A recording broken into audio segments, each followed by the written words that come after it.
Commençons tout de suite avec une mystérieuse maladie qui tue des chevaux dans des centres équestres d'Abidjan. Oui, bonjour à tous. C'est ce que révèle l'expression. Le confrère indique que des prélèvements ont été effectués dans les centres équestres concernés et acheminés dans 2 laboratoires de référence nationale et internationale pour des analyses.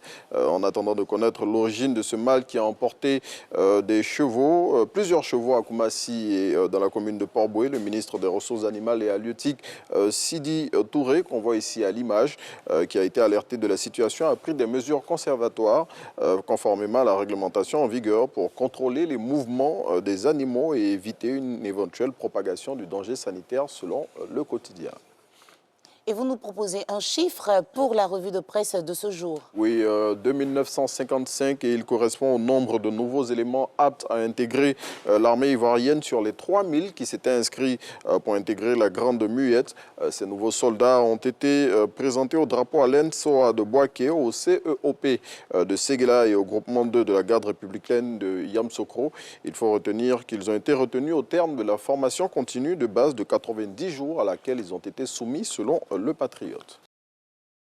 Question 2 nous dit que l'élection du nouveau président du CNOCI, les fédérations exigent le report du scrutin.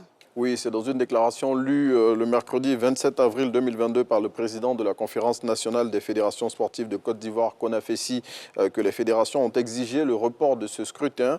Selon Mamadou Soumoro, qui est cité par l'expression, toutes les conditions de transparence de ce scrutin ne sont pas réunies. À noter que l'élection qui doit désigner le successeur du général Lassana Palinfo, président sortant du Comité national olympique Côte d'Ivoire, est prévue pour demain, samedi 30 avril 2022. Parlons cette question, que reste-t-il du camp Soro? Eh bien, c'est cette question à sa une de ce jour. Le confrère dresse un état des lieux de la formation politique de l'ex-président de l'Assemblée nationale, 28 mois après son retour avorté en Côte d'Ivoire. Des procédures judiciaires à son encontre aux dénonciations, en passant par les revirements ou encore les défections dans son camp. Tout y passe dans ce focus que fait le quotidien qui va au-delà de l'info sur le camp Soro dans son numéro de ce jour. RFI et France 24 définitivement suspendus au Mali. Oui, temporairement suspendu de diffusion par la junte malienne en mars dernier. La situation des 2 médias audiovisuels est définitive depuis le mercredi 27 avril 2022 par la haute autorité de la communication du Mali. Et suite à cette décision, France Média Monde, groupe auquel appartiennent ces 2 médias, a dit qu'il ferait appel de cette décision et a indiqué qu'il mettrait tout en œuvre pour permettre aux Maliens et aux Maliennes de continuer à suivre ces médias selon l'Infodrome. Flambée des prix des produits alimentaires, le FMI craint des troubles sociaux en Afrique. Oui, c'est l'alerte émise par le Fonds monétaire international.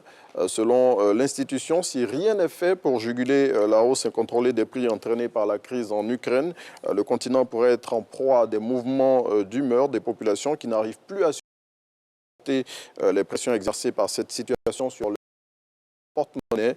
Retrouvés dans l'inter de ce jour, les pays les plus fragilisés par l'insécurité qui prévoit en ce moment en raison de la crise russo-ukrainienne et également les suggestions du FMI pour endiguer cette probable situation.